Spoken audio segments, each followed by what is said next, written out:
Howdy, everybody. Like a big group of people. How you doing? So a little about me, just real quick before we get started as I knock things off the stage. That's pretty excellent. All right. I'm actually from Michigan. For those that didn't know, I actually grew up in Redford, Michigan, about 4 blocks away from Detroit, and then moved to Ann Arbor. Spent a lot of time at U of M. For those that support, the Wolverines, and for those of you that don't hate me. But so I'm happy to be back. I'm actually really excited about the fact that there's a conference in Michigan that we can come to and actually talk. It's pretty exciting for me. I've flown around and done a lot of talks in other places, but having worked here and having struggled to get money to fly out of state to conferences for certain things, I think something that's local is pretty excellent. So hopefully you're all here to learn about the human mind, because I love the human mind. I actually love all your minds. They're all very fascinating to me.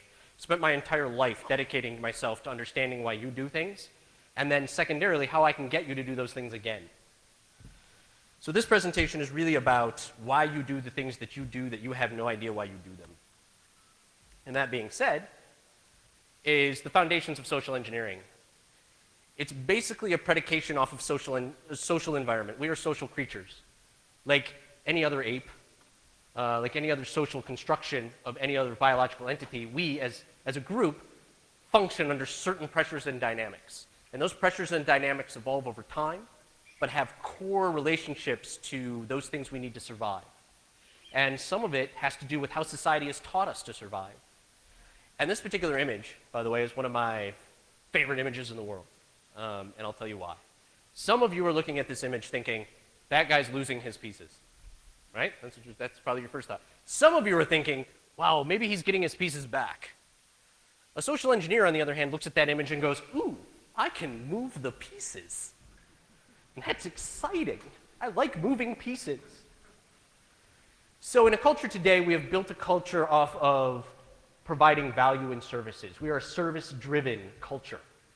You do not buy things. You buy them with expectations of them doing something for you or a service. And as we move to the cloud and as we move to more service-based subscriptions, you're even seeing traditional commodity-based understandings like video games or other services start to become subscription. Join my service, play any video game you want. We're all service-driven. And what happens when you're service-driven? You really care that the people that you're working with get the services that they've paid for. And you drive into those people who are your front contact people that they should, under no circumstances, upset the customer. Because the customer might take his business to an alternate service, and then we would be losing revenue. So the first stage of this game is absolutely everybody in this room is wired to help. You're all wired to help. It goes long beyond this. But society as a whole has wired you even more deeply to help. And that wiredness, that need to help, that desire to provide value and services makes my life really easy. So, what does a social engineer do? Now, there was an earlier social engineering talk which I sat in briefly, which was actually quite good. If none of you caught it, you might want to catch up with him. But a social engineer is essentially a 3-part game, right? First is GrrCON. I learn everything I can about whatever my target is. I learn their lingo. I learn how they talk. I learn how they think. I learn what they care about. And that's the most important part. Because once you know what somebody cares about, you can play with what they care about. Their value systems are by far the most easily influenced things in the world. And if you ever wonder about that, I ask you to just discuss religion with strangers.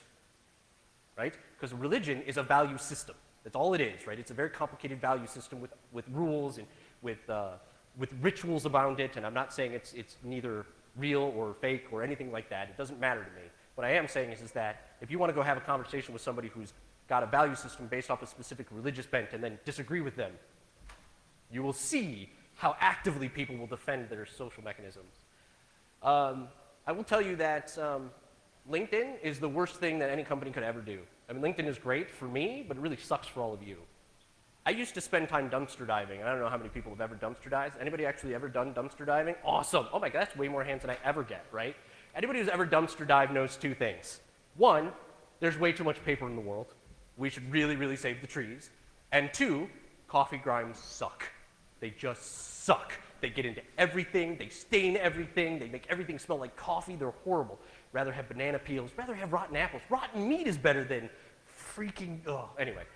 I'll get off of that now. But so LinkedIn has solved this problem for me, right? Now I just go onto LinkedIn and I type eBay.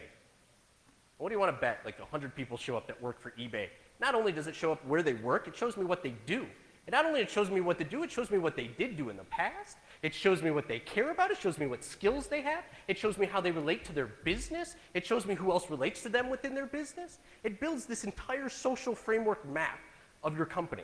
It takes me, on average, when I'm doing a target scaping on LinkedIn, it takes me roughly 15 minutes before I have all the information I need to start cold calling in and getting better information than I can get off of LinkedIn.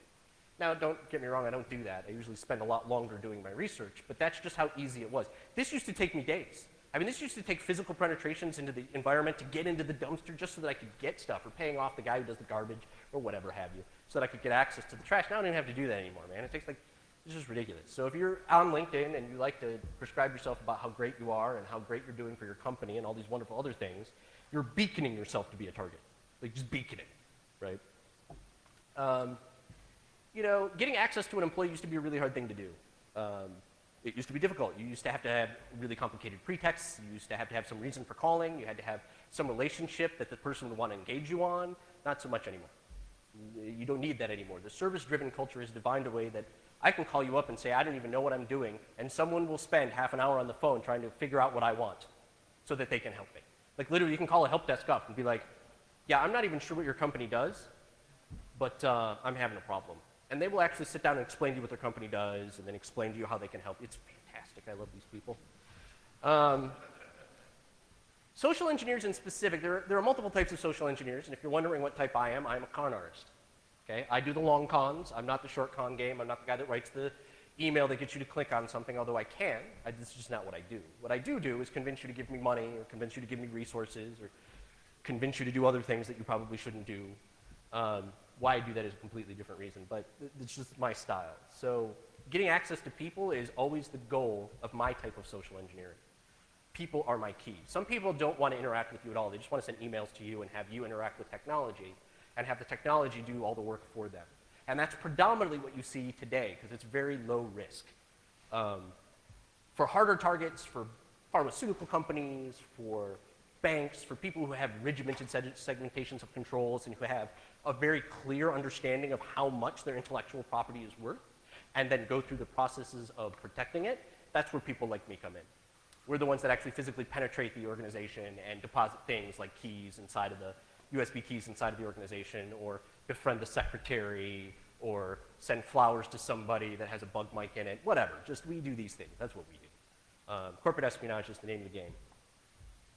So preloading and pretexting, right? So these are two techniques that we use that are very fancy names for lying, more or less. I don't know why we don't call it lying, because apparently we feel bad when we're sitting in the boardroom saying, no, I lied to you. Instead, we say, I pretext you.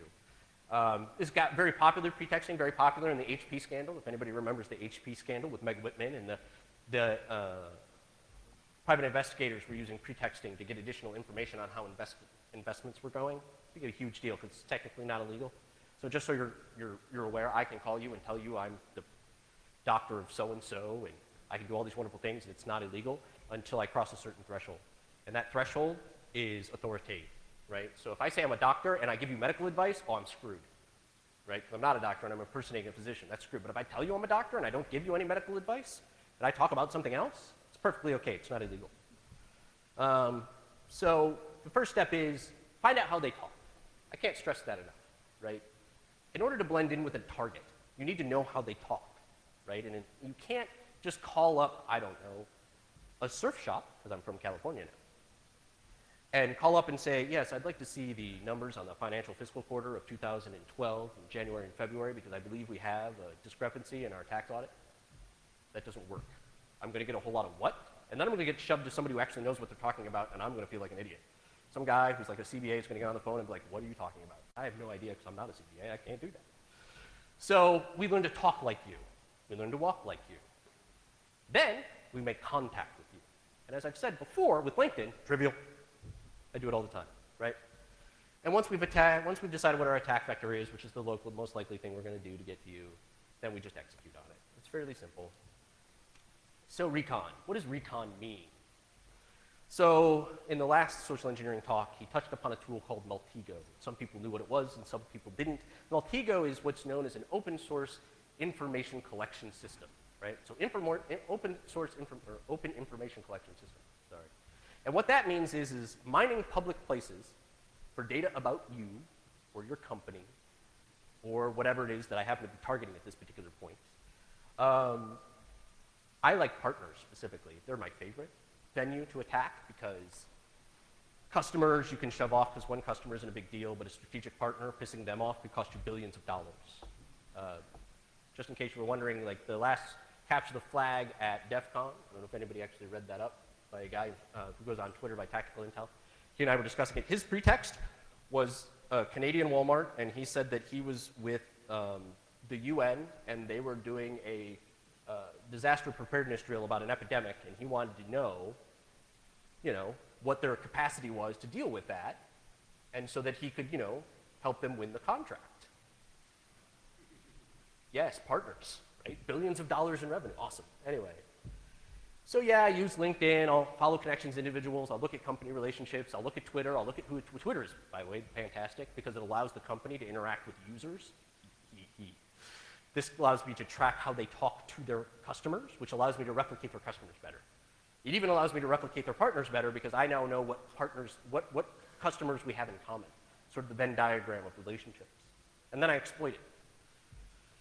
And you see there I talk about relationships. I'm not a big fan of reading my slides out loud, so feel free to read them as I talk, because I'm not going to speak to them directly, because that's why you guys have eyes and know how to read. We'll log into all these different various sites. You can name them all. I named some of them there. We try to find people. If I find you on LinkedIn, rest assured I'm going to find you on Facebook and Twitter. It's just givens, right? And then once I find you on Facebook and Twitter, I'm going to start monitoring your hobbies. And once I find your hobbies, I'm going to start looking for hobby sites that you interact with. I'm going to start looking at the way that your handles that you use in those different interactions so that I can tell how you separate your business from your personal life, which is becoming closer and closer, converged, which I will go into a little bit later. So who's using it is always a question that I get. Like, well, who's using social engineering and how should I worry about them and who cares and blah, blah, blah. And so this is sort of my default list of social engineering, right? The good, people like me, people like me, people like you, salesmen, obviously. If you don't think salesmen use social engineering, that's pretty sad. Marketing people are actually better than us at it. They've had way more time researching how people do things. And then finally, the big one is organized crime. And that's probably the one that most of us care about in here today, is that organized crime uses malware like it was a commodity chip, right? You can almost invest in it at this point.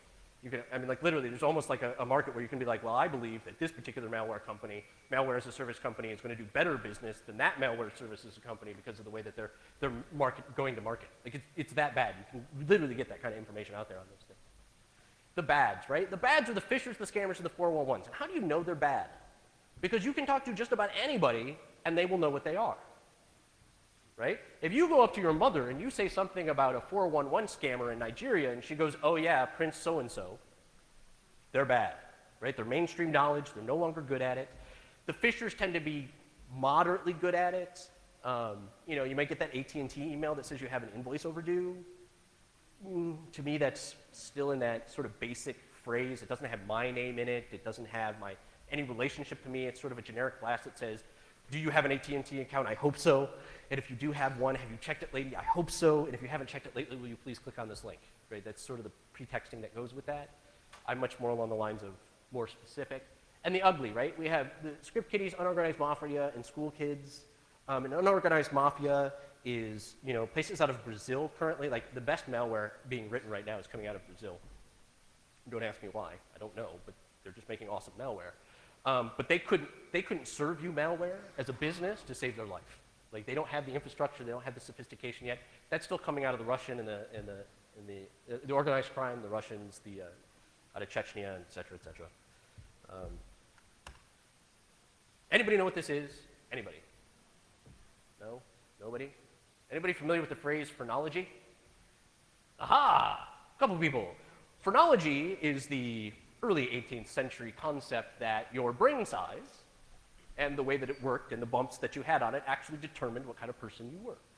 It was very, very prominent in Jack the Ripper case. So you're wondering. They did a lot of forensics evidence, or phrenology evidence in Jack the Ripper case looking for that guy who was going to be a deviant.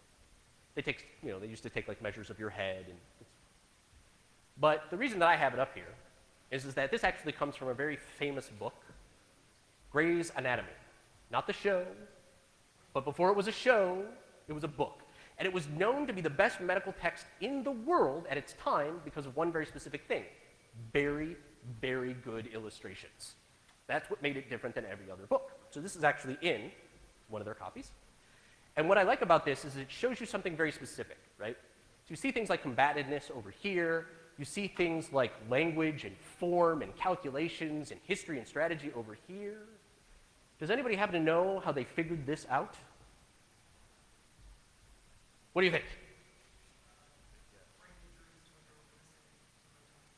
He's absolutely right. What he said was brain injuries. This is a map of, crap, somebody got their head cracked in, and they have a brain injury, and now they can't do X. So it must be that part of the skull that does X. That's what we've learned. That's what this is. Compared to what we know today, this is the equivalent of what I would say is voodoo. What we know today about the brain and how well we can image the brain and how much I know about how your brains works should terrify absolutely everyone in this room. It really should. Because fMRIs have allowed us to watch the brain do things to the point now where we actually have the ability to have a computer read your brain patterns and pick a picture out of it and say, this is what you were thinking about. Scary.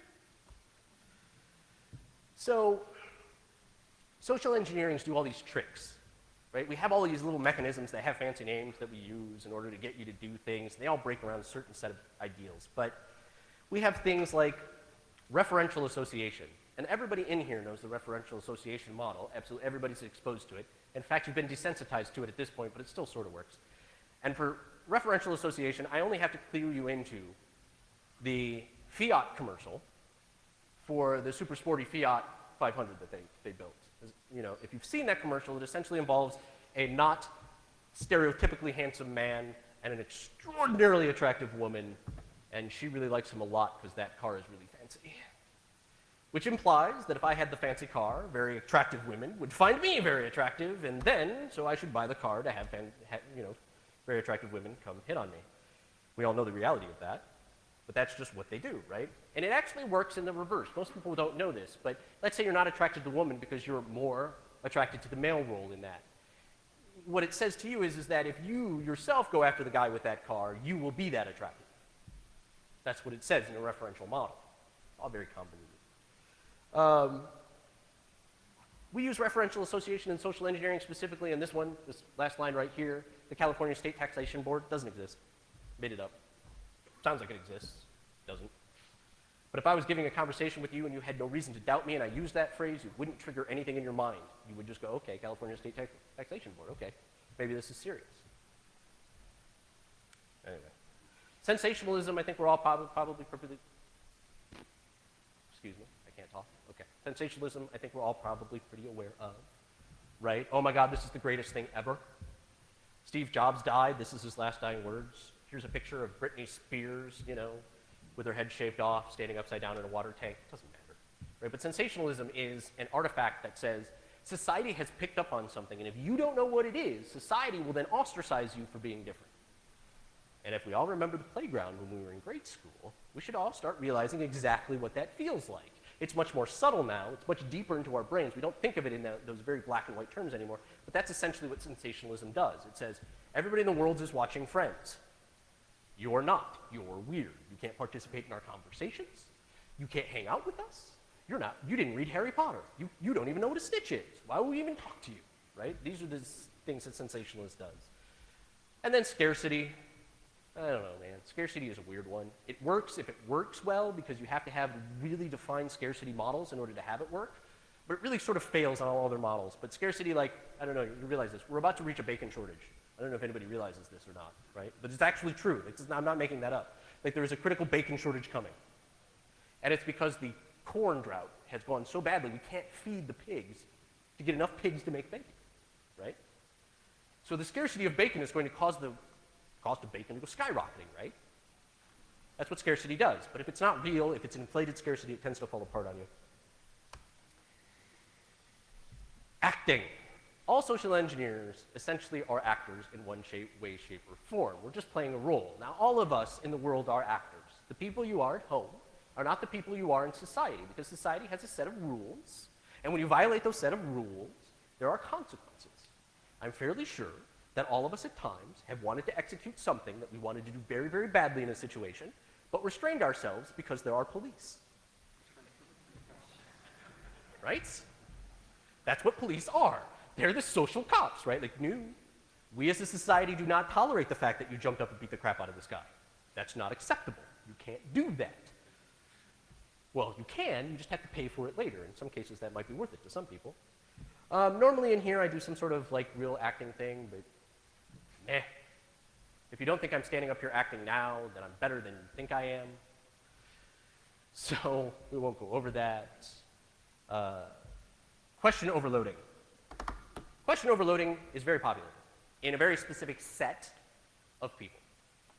Psychics. Question overloading is almost exclusively used by psychics. And if you're wondering, yes, I used to wander around and convince people to give me money because I was psychic. And they did, almost all the time.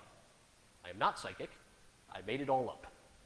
But that being said, question overloading. How many people have seen John Edwards, who's like an expert at question overloading, right? Okay. I'm not going to ask you whether or not you believe in John Edwards, because that's not what this talk is about, but I will tell you that John Edwards is the best question overloader I have ever seen. He does this. It's a very good example. I'm getting something. It begins with a J. It begins with a J. It might be a J-A. It might be a J-E. I'm not really sure what that is. You know, has anybody had a relationship with a J? It might be a male name. It might be a female. It might be a female. It might be J. No, I don't think it's Jane. I think it's male. That is a question overloading. All I'm doing is sending questions out into your audience so that at one point, if something registers, you make an action. You'll notice that I was scanning the crowd the entire time. That's just habit. Thank you for that. And once you do something, then we lock into you and we start cold reading our way past it, or warm reading, or whatever it is that we do. So question overloading is awesome. And question overloading in a more specific example, rather than being psychic, question overloading to use it towards getting something out of someone, as Kevin Mitnick's first book made popular, is something along the lines of, hey, how's it going? Yeah, I really need you to look up my account number because I don't remember it. You know, my account number, yeah, I used to remember it. I think, what day is it? Oh, I'm sorry, I had something to do at 3 o'clock. So can you tell me what my account number is? No, yeah, you need something for my account number. Why did you need that? I'm sorry, why did you need that for my account number? I gave you my name. And you see that question overloading, that dynamic, it's just a way to overload your senses, keep your critical mind from being able to access questions, and keep you responding to me, not me responding to you. Because the minute I'm responding to you, I've lost. That's the way this game works. Now, experts, and by experts, I do mean experts, use the confusion technique. Now, I will explain something to you that probably none of you have ever known before this talk. There is only one mental state, one. There's just one mental state that is so abhorrent to your brain, it will do whatever it can to relieve that state. And I bet the vast majority of you right now are thinking, it's fear. And the other half are going, it's confusion. I know, because that's the topic you're talking on. But fear isn't it. You can be scared for hours, right? I mean, people can be, you go to the movies to be scared. And scared isn't it, it's confusion. You confuse somebody, and they will do whatever they can to be unconfused. Unconfused is the worst state you could ever be in, ever. Which is why people who have mental problems are often considered confused. You're confused. You're confusing reality with dream. You're confused. You're confused. That's the confusion. It's very hard to pull off confusion. It creates quite a bit of work. You have to be really, really good. It backfires probably 98% of the time, even from somebody who's an expert at it. But when it does work, it's like bulletproof. You don't have to do anything else from that point. Once you've got them confused, you supply them with the answer that solves the confusion, and they are your best friend because you have saved their sanity. It's that simple, you know.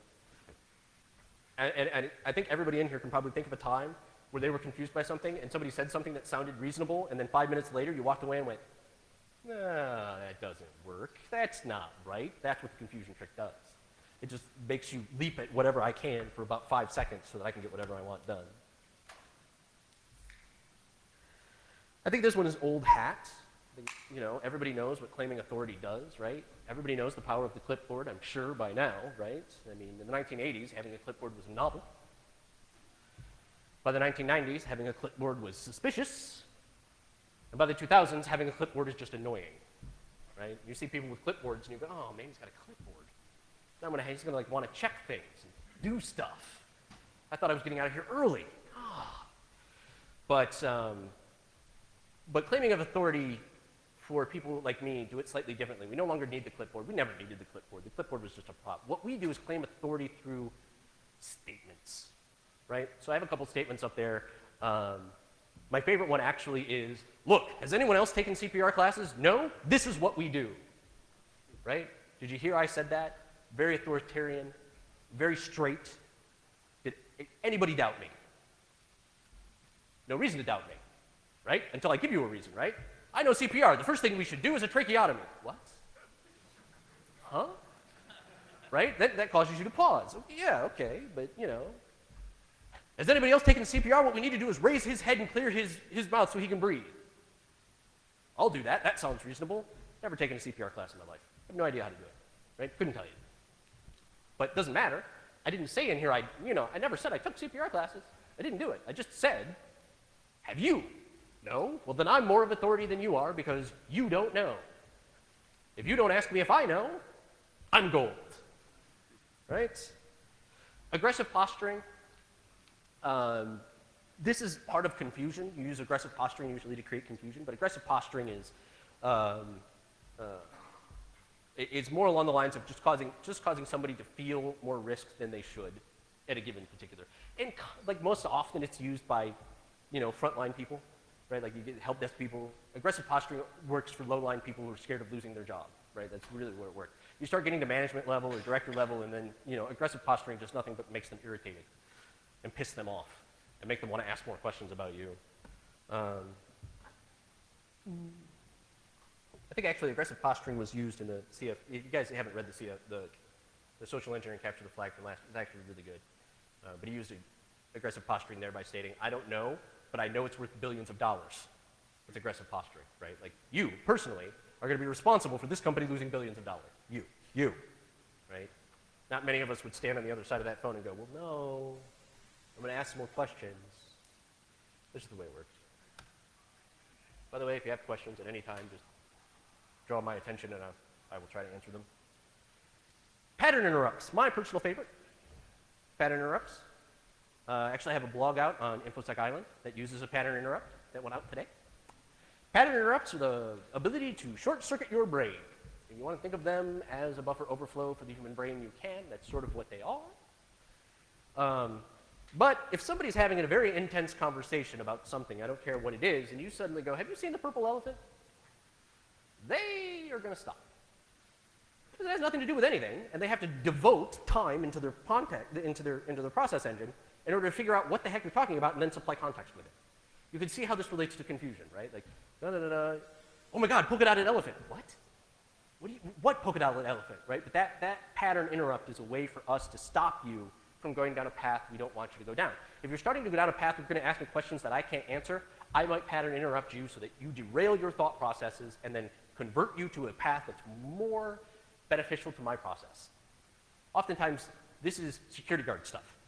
You use this stuff for security guard stuff. That's actually a live example where I had penetrated into an organization and was sitting in their finance department and was copying off actual financial data in the middle of the day.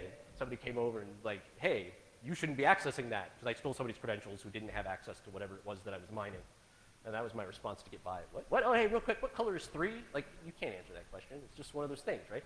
But as long as I don't let you pause for it, as long as I don't let you think about what color is 3, as long as I keep going, you'll notice, I mean, it's yellow. You notice I answer it, right? I created confusion. What color is 3? I don't know. It's yellow. Oh, thank you for answering that for me, right? And as long as my flow is good, right? The way this actually works is, if I were to say it in the phrase that when I actually did it was, what? Huh? No, I mean, oh wait, what? Real quick, man, what color is 3? Wait, no, it's yellow, never mind. What were you saying? And before he can say access log, I've said something else, right? Like, is this about the fact that I had to reset my password? Because, I just reset my password like 3 days ago. Now, if you're really wondering, I reset my password invalid access log. You can link those two things together. And for a brief moment in time, they will make sense. By then, I'm running for the door, hoping that no one will ask me what the hell I'm doing. Reciprocation principle, this is probably the strongest principle that we have. This is the one that most often everyone will fall for. It is built into our DNA, from our social DNA, not our biological DNA, for those that were wondering. And that is because this is long ago when we were living in caves, and there were 12 of us, and the world was scary, helping each other out was the only way to survive. Like the clan, the group, the tribe, whatever you want to call them, they needed to interact with each other in order to make themselves successful. This is so far into your social DNA that it is easily exploitable, and it is most commonly known as the free sample. That's the most unelegant illustration of such.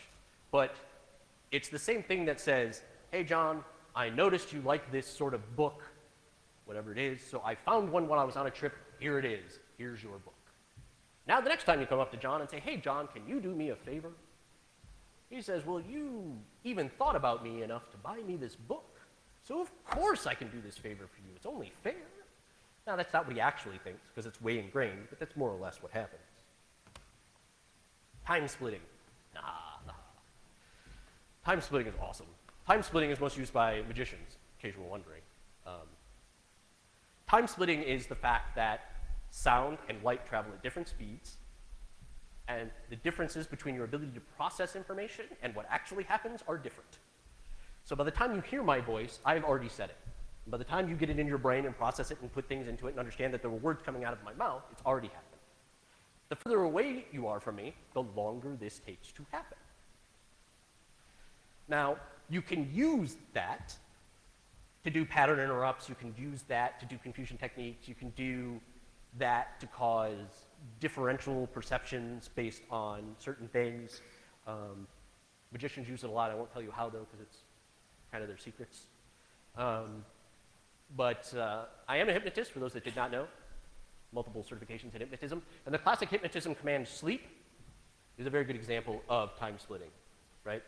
Because sleep doesn't happen, like for those of you who do it, I don't do sleep like sleep and then that doesn't work. There's like a whole bunch of factors that go into it, one of which is touching and one of which is jerking and feels with the inner ear and does a bunch of other stuff. But when I go and I pull your hand and your body jerks and your inner ear shifts and then I say sleep, I'm time splitting, right? Your body is receiving a physical sensation at a certain time, your auditory nerve is receiving a different set of signals at a different time, and your brain has to quickly choose which one it's going to pay attention to. I'm going to pay attention to the one that says I'm falling. Make sense? I would too. Sleep gets right by your conscious mind, it goes right into the subconscious, and the subconscious goes, sleep, I know how to do that, and you're out. Doesn't work on everybody, so don't worry. Rapport. This is the #1 skill of all social engineers. Rapport. The ability to make you like me. That's all that is. Some of you are thinking, well, I wouldn't like you. Just look at you up there. But I agree that if I wanted you to like me, I could probably get there eventually. This all goes back to a bunch of different techniques that we use, the most common of which is language matching, right? Which goes back to my pretexting and preloading. And making sure that I know how to speak your language and I know how to speak it in the way that you speak it. Some of it is, dress, right? And having a certain presentation. Breath synchronization is a good one, where you breathe at the same rate they do. That's taught in NLP for anybody who likes neural language programming. Breathing is actually the key to most biological synchronization, in case you're wondering. The other one is the heart. Breath and heart are the two. If you can synchronize either one of those two things, you end up in a very same biological rhythm. So actually, you can put EEGs on people and do that, and it's very cool. I did it as a scientist experiment when I was in 7th grade.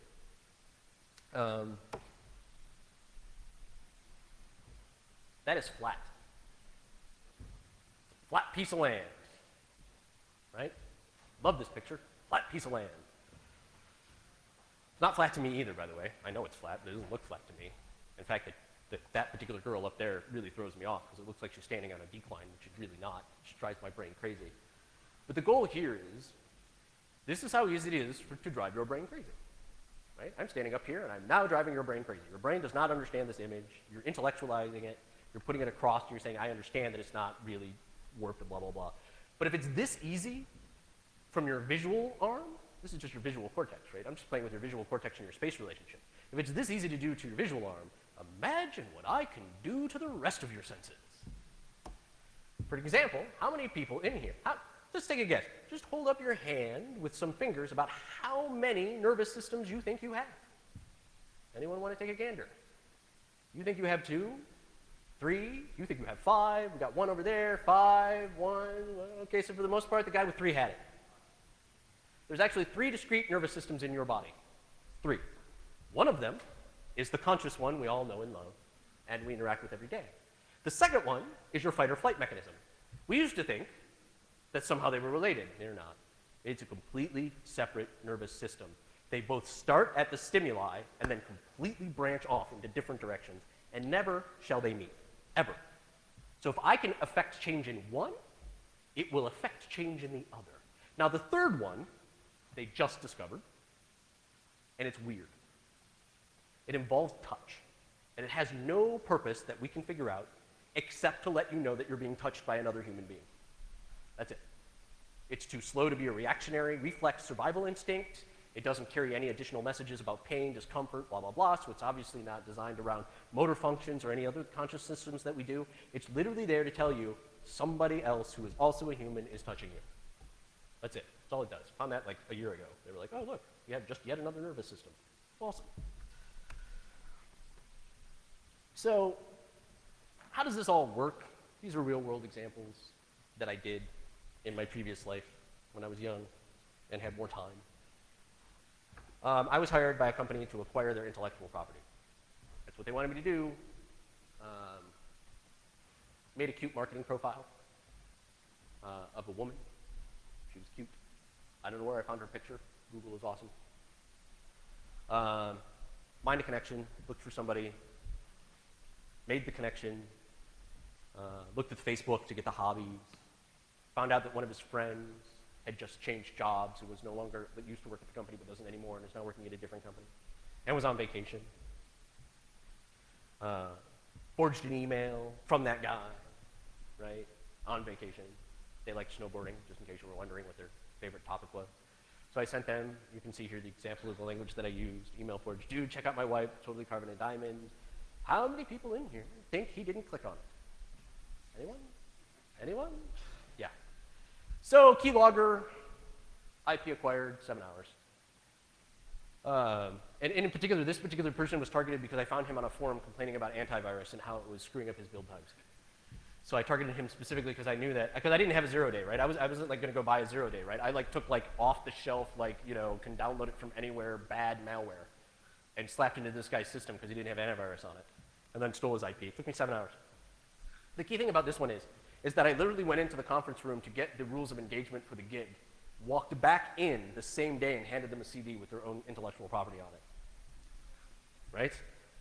That's the only time in my entire life I was a social engineering rock star, right? Where I was like, yeah, suck it, right? I totally wanted the like microphone so I could just be like, out. They were horrified. Needless to say, their developers now hate me, and I'm persona non grata because now they all run antivirus. This one is about a manufacturing company. Manufacturing companies are interesting because they have two sets of intellectual property, for those that didn't know. They have the intellectual property of their up-and-coming stuff, which is their ASICs designs, their dies, and all the things that they're getting ready to build. And then they have the intellectual property of the things that they're currently building, two separate things. So you can attack them differently. And in this case, they wanted me to acquire proprietary specifications for chip design. That's what they wanted. So I did a bunch of stuff. You can see that it's all using the same things I told you on the previous slides. There's nothing out of the ordinary that I'm doing here. You can see that LinkedIn is prominently displayed. You can see that I did my favorite thing in the world, which is find a partner. Right? You can see I even said Twitter. I can see them interacting with people. I told you how awesome that was for me. And you can see why. Right? So I monitored Twitter. And I said, okay, there's a partner event happening, and I need something for this event to take place. And if you know marketing people and you use the word event with marketing people, you will watch their eyes dilate and their hearts palpitate. Smacking my mic. Because these things that we are doing here right now make marketing people crazy. They spend the vast majority of their life trying to figure out how to make it go okay. So next is to say, I sent it to 3 people. I got some hits, well, 1 hit actually. So this particular person was a marketing person. They shouldn't have access to anything that I wanted, yet they did, right? Just through a misconfiguration, right? This person had access to a directory. At one point, I can likely guess that they were doing a marketing campaign, and they needed access to the development specs as part of the marketing campaign, and they just never closed the share. So They had no data classification, they had no tagging of their data, they had no idea where their data was hiding, all the things that you scare yourself about DLP, right? All true, right? It took me 3 days to do that, mostly waiting around for somebody to click this stupid link. And strangely enough, that's it. I actually have a longer presentation, but I ran through this one kind of quick. So, what else can I tell you? That's completely unrelated to this. Since I have extra time to kill. And I have actually a lot of extra time to kill because we're eating after this, so really I'm just holding you up from dinner at 6:15. So first I'll start with any questions related to the material that I threw up there. Anyone? Questions? Question? I have both. So his question was, do you have a normal LinkedIn account or do you pay for premium access? I actually have both. But normally the normal one will just work. Because you're not looking, like the premium stuff is about mining for connections and getting access to either A, people who are doing hiring, right, because you're a premium subscriber looking for a job, or B, you're trying to mine for connections for sales relationships so that you can do cold calling or take relationships to sales. So the individual employee or the hierarchy behind the company, that's still all publicly available, right? And personally, like, I think we should all band together as a group and demand that LinkedIn somehow change its business practice so that I can't model your entire company, but hey, yes.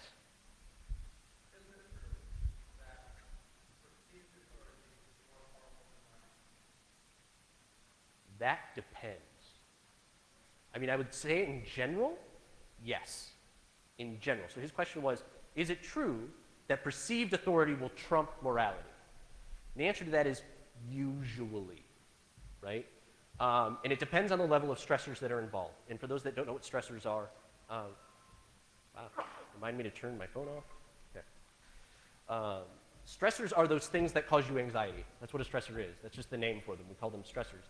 If you're like standing outside a burning building and people are running around crazy, authority trumps morality every time, right? Because you're in a state where you're in a panic state. We've defined ourselves to trust persons in authority, specifically like a fireman or such and such. So you would defer to that even if your morality was different. But isn't it true that perceived authority is going to trump morality? Not all the time, no. No, it isn't. I mean, the question is true or false, but the answer is binary. Give an example when it is. Fanatics.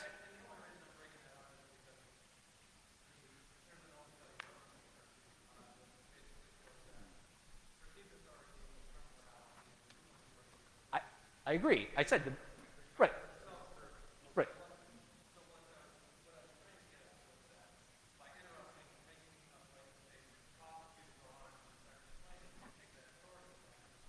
Oh, yeah, I mean, yes. Yes, I realize, yes, we're playing an authority game. Like, I realize that, right? Which is why I walked away from you. I didn't know if you caught that. I just walked away from you in a dismissal factor. It was like walking over here. But for those that weren't aware of what we were doing. But to give you an answer of why I disagree with some of that statement is fanatics. Fanatics' morality is imprinted into their psyche to the point where it is unbreakable, right?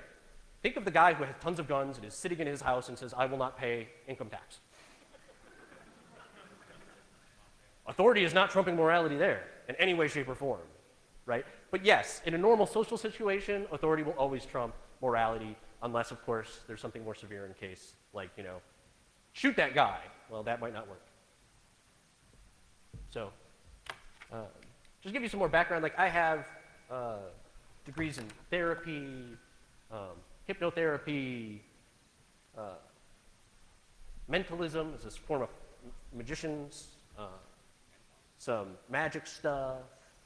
All of these things I use on a regular basis to do social engineering type work. But yes?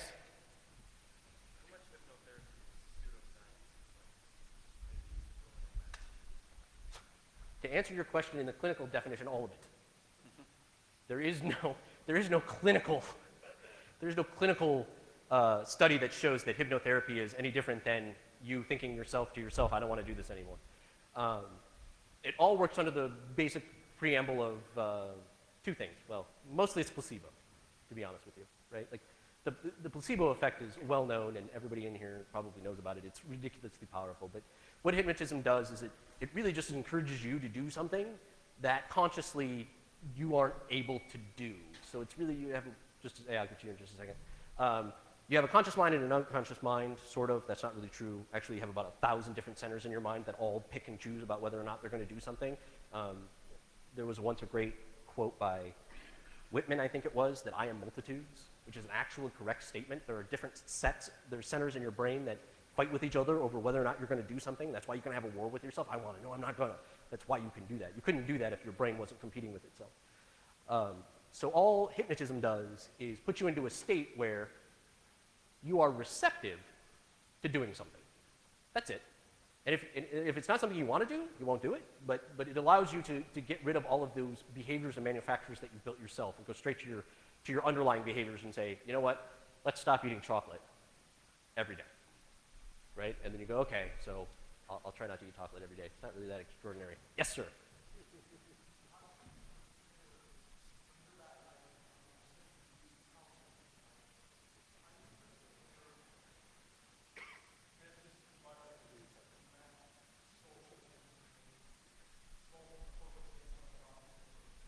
Great question. So he's asking, how do you protect yourself against social engineering from a corporate perspective, which was a question which was in the last social engineering talk. The first thing is that all social engineering fails at critical thought. The second that you start critical thinking, all social engineering fails, because we're building this fictional thing, whether it's fictional rapport, whether it's a fictional urgency, whether it's a fictional fear, you're going to lose your job, right? It's all fictional. So the minute you stop and ask yourself, like, does this really make sense? All social engineering falls apart. It just falls on the ground and there's nothing we can do. So that's one thing. The second thing, I think somebody touched upon it, is don't blame the victim. Right? Somebody said that, please don't blame the victim, which is a common strategy that used to be the case. It's no longer the case anymore. One of the things that I do, suggest companies build 911 teams, very similar to what you would consider corporate or to public 911 teams. Get somebody from facilities, somebody from InfoSec, somebody from operations, somebody from executive management, and let people let them push the button. Literally let them push the button, right? And then show up. Somebody who's there who can handle anything, right? We have a team, we're here. What do we need to do? Well, I clicked on this email and now bad things are happening. Well, okay, let's take care of that, right? That seems to be fairly effective. Understanding authoritarian lines, roles and responsibilities, clearly defined roles and responsibilities are probably the very first thing you need to do. It's very the foundation that all this is based off of. If you're a help desk person, and there's one place that everybody does this well, and it's rebates or rewards, right? You go up to somebody and you say, hey, can you give me a rebate? And their first answer is, I will need to get you a manager, right? If you have that level of roles and responsibilities built into the rest of your systems, then that will actually be a very effective technique. Question. Wait, she had a question, yeah? A two-parter.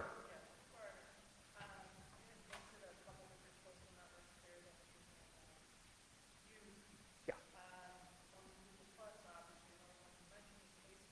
Yes.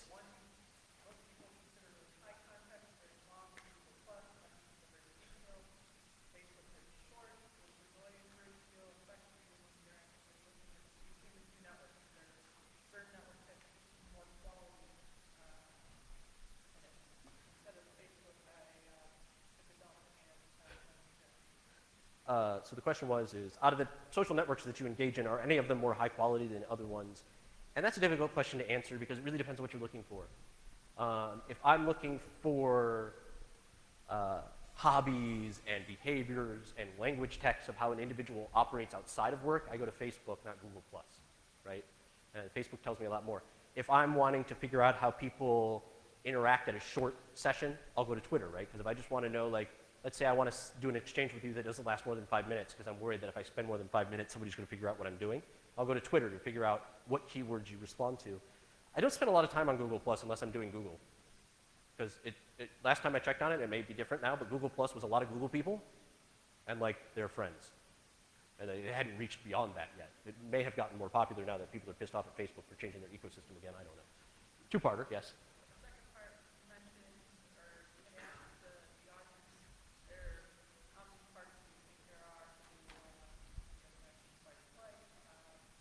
nervous system. Yeah. Were you actually playing a little clue on everybody, or were you trying to put people to things? Oh, you're not supposed to catch crap like that. Very good call, though. Yes, that is known as a subtextual inference. That I would, how many people, how many nervous systems do you think you have? And I just literally threw 3. It's used by a lot of people, but yes, it literally was to see how many people would respond with 3, right? And there's a difference between somebody who thinks about it and responds with 3 and somebody who just goes like that, right? The psychological principle behind that is something known as priming. For anybody who wonders, where you give somebody, the classic version of priming is you give somebody a list of words, 10 words, right? And then an hour. And then an hour later you go, now I need a word that begins with TA. And on that list was table. And your brain is going to do the least amount of work it has to answer the question. And so it's going to go to the shortest term memory you have, and that's table. And you can almost guarantee that 80% of the time, somebody's going to say table if that's the way you've primed them. So, good catch. I'm now paranoid about her. Okay, yes? Would I hypnotize somebody in here? Will I? I could. I mean, I don't know why I would.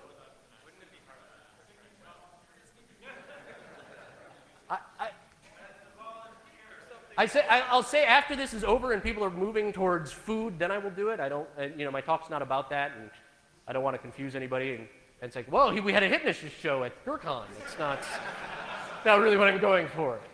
But yeah, stick around and we'll talk it out. Yeah. What words would you look for to engage clearly first line defense? Like if you're calling into a call center and you're talking to one and you realize, what words would you basically look for really into, okay, that's not turn in, and just what would change your behavior? So the question was, what kind of keywords do I look for that indicate to me that I need to move beyond the first level of support or whatever it is to the next level because I'm not getting what I want? I don't actually look for keywords. I look for process. People who are first-line defenders, they're either one of 2 people. People who know what they're doing or people who are following a script. That's it. You almost never get any of the other. Every once in a while you get a third one, but I almost never do, so I always focus on one of the 2. And the easiest way to determine whether or not you're getting a script, and almost everybody here knows what the script is, I'm sure, the easiest way to determine whether or not you've got a script is to ask an out-of-bound question. A completely out of bound, right? Like, okay, have you turned off the router? Yeah, okay, I turned off the router, but I have a question for you. Do you know what the software NVRAM of this is? Because I think I'm running 2028, and I think I should be running 2026. Okay, have you turned the router back on? Yeah, can I talk to your supervisor? Thanks. It's actually a lot of fun. If you want to play with social engineering and you've never done it before, easiest place in the world to do it, help desk. 1, they can't get too pissed off at you, and 2, they're very scripted, yes.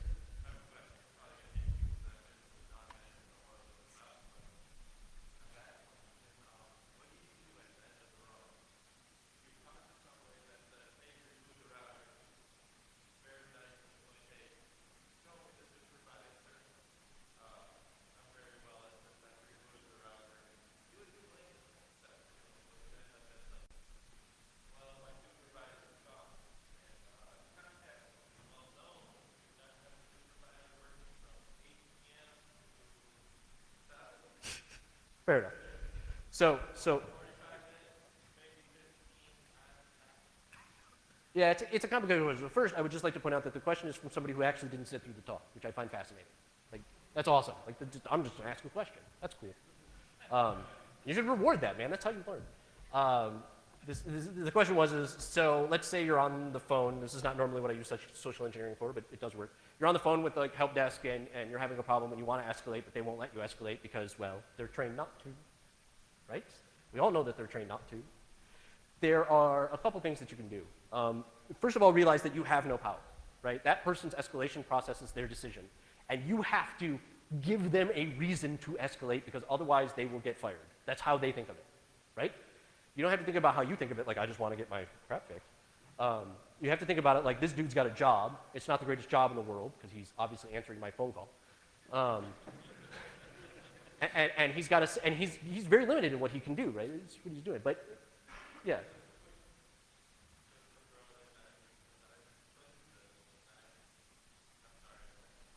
Yeah, no worries.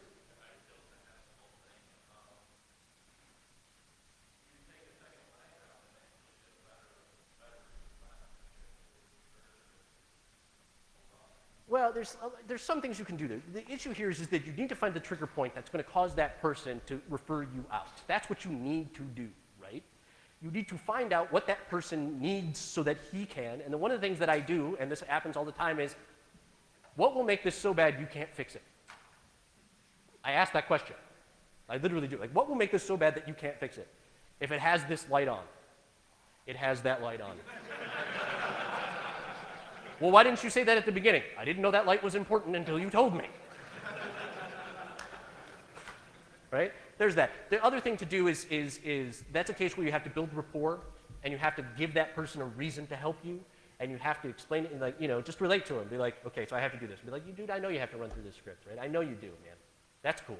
How much more of this script is there? How much more time do I need to do this before we can move on? And sometimes you get the, I don't know, sir. Will you please turn on the modem? And that, you know, sometimes you're stuck, right? But sometimes you get the, look, man, I know, right? I know this sucks, and I know you probably know what you're doing, but just let me run through my checklist, and then I can do what I need to do for you. You'd be like, okay, all right, so how much longer is this checklist? Well, it's like another 20 minutes. All right, dude, that's not cool, right? I'm not going to spend 20 minutes on the phone with you going through this checklist. Can I talk to somebody about that? And then it's not about him. Right? And you're not taking away his prowess, right? You're talking about the system he has to run in. And at that point, he can escalate all day long, right? Like, manager, this guy hates our process. Right? He's not going, manager, this guy hates me. I'm doing a bad job. I can't solve his problem, right? You're actually saying, I'm taking too long. So he wants better support. Just here's a quick tip for anybody, since we happen to be on the how do you get help out of people quickly. Never ever use the word lawyer. Ever. You will suddenly find yourself in a quagmire getting nothing done for the rest of your natural existence. Like, it's like, well, I'll get the lawyers. Well, okay. Now we're going to do everything by the book. Excruciatingly. But anyway, so any other questions? I know we're running out of time. I'm getting to know we're out of time, so I'll be over here for a couple more minutes for anybody who wants to walk up and have questions with me. Otherwise, thank you. Hope you guys have a wonderful dinner.